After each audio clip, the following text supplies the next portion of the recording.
We now know the names of the people involved in a fatal crash this afternoon on Sagamore Parkway in Lafayette. The crash shut down the busy highway for nearly 3 hours while a reconstruction crew was called to the scene. News 18's Brittany Tyner reports a 7-year-old girl heard the whole thing. Brittany, what does the little girl say about the crash? Dan, I talked to a woman who says her daughter heard the squealing tires. She says it wasn't soon after until ambulances arrived on the scene. Lafayette police received a call around 2:30 Friday afternoon about a crash on Sagamore Parkway, right at Ross Road, just south of Creasy Lane. Alba Sanchez, who lives in Friendly Village Mobile Home Park, says her daughter was waiting in the car to go register for school when she heard the sound of squealing tires. She heard it and then she turned and then she saw the cars and everything.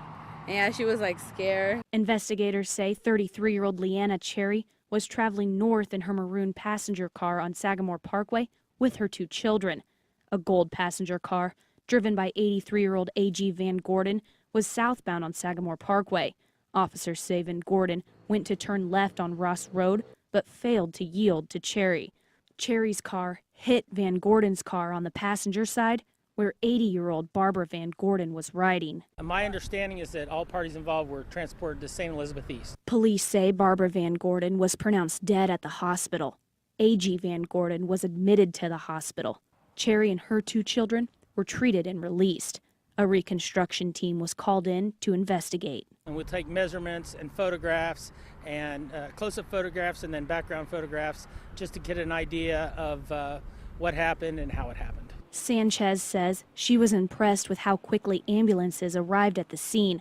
She was even more impressed with the strangers who stopped to help. There was a lady calling on the cell phone and the guy was looking for both cars, seeing if they were okay or not. A.G. Van Gordon remains in the hospital tonight in satisfactory condition.